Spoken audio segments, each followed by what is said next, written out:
Paz e graça, meu querido irmão, minha querida irmã. Eu sou Nilson Santos, bem-vindos ao nosso Café Teológico. E hoje eu quero falar sobre distorções acerca da compreensão de quem Jesus Cristo é. Mas antes eu quero te fazer um pedido. Se você ainda não é inscrito no nosso canal, se inscreva. Dê lá também o seu like, compartilha, nos ajude a divulgar o conteúdo deste canal. Nós falamos em alguns vídeos anteriores sobre as duas naturezas de Cristo. A Bíblia nos revela que Jesus Cristo é verdadeiramente Deus e verdadeiramente homem. E a doutrina de Ario, que foi uma doutrina que ensinou que Jesus Cristo ele não tinha a mesma natureza do Pai, foi condenada num concílio chamado Concílio de Nicéia, em 325. Neste concílio ficou determinado a compreensão correta de que Jesus Cristo tem a mesma natureza que o Pai, homoousios, ou seja, ele tem a mesma substância que o Pai, ele é Deus. Porém, o problema não foi resolvido no concílio de Nicéia. O concílio trouxe essa verdade revelada nas Escrituras, mas outras heresias, outras compreensões equivocadas acerca de Jesus, elas surgiram. Por exemplo, surgiu uma doutrina desenvolvida por Apolinário, em que se defendia que Jesus Cristo ele era Deus feito homem, mas não Deus feito homem, o Deus apenas que se encarnou, que tomou um corpo humano, mas não que era plenamente homem.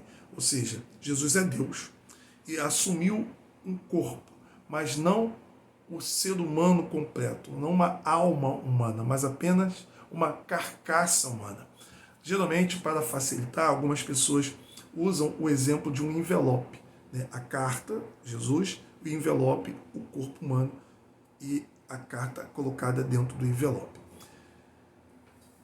A igreja condenou, porque Jesus Cristo ele não é só Deus que tem um corpo humano, mas ele é Deus feito homem, ele tem uma natureza humana, ele tem vontade, ele tem toda uma personalidade de um ser humano. Porém, é claro, né, submetida, né, subordinada à perfeita natureza divina, à vontade divina.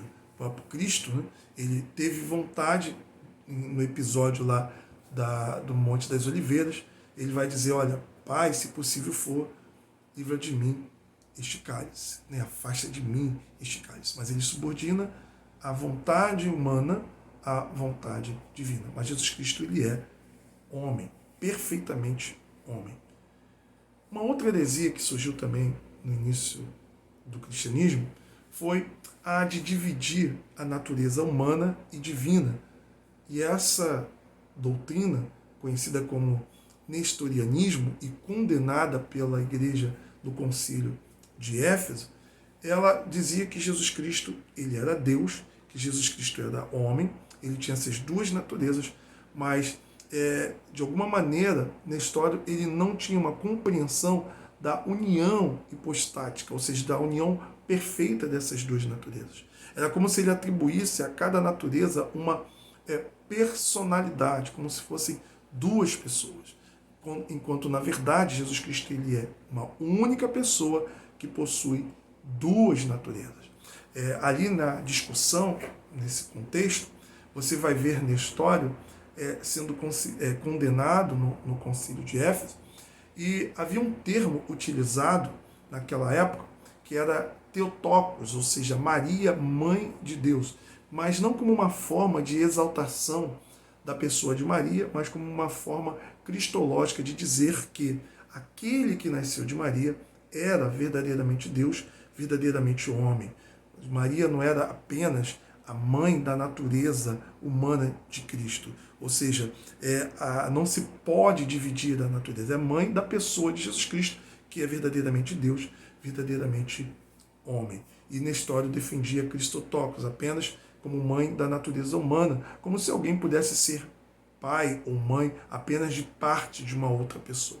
Então, a doutrina nestoriana, que dividia as duas naturezas, ela foi condenada. E não é equivocado, não é errado usar o termo Theotokos, mãe de Deus. Não que Maria é mãe da Trindade, mas é mãe de Jesus Cristo, que é verdadeiramente Deus, verdadeiramente homem.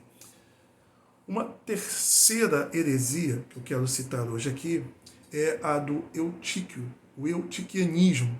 E essa heresia, ela dizia que Jesus Cristo ele tinha uma natureza humana, uma natureza divina, e essas naturezas se uniram como se o resultado dessa natureza fosse uma terceira natureza, uma combinação da natureza humana e divina, formando assim uma natureza que é fruto da combinação dessas duas naturezas, ou seja, uma confusão nas naturezas. E essa doutrina foi condenada assim então também pela Igreja. Na verdade, a primeira heresia que eu aqui citei, do Apolinário, foi condenado no Concílio de Constantinopla, 381. A doutrina de Nestório foi condenada em 431 e a doutrina de Eutíquio foi condenada em 451. No Concílio de Calcedônia, a de Eutíquio, e a de Éfeso, a doutrina de Nestório. Portanto, a verdade pronunciada pela Igreja é que Jesus Cristo ele é Deus e homem. As suas duas naturezas elas não podem ser separadas, como água e óleo. Elas não podem ser confundidas, como se você colocasse duas substâncias e gerasse uma terceira substância como resultado dessas duas, mas elas estão unidas perfeitamente, união hipostática, porém elas são distintas em uma única pessoa, que é a pessoa de Jesus. Essa é a compreensão e a fé ortodoxa da Igreja. Que Deus te abençoe, em nome do Pai, do Filho e do Espírito Santo. Amém.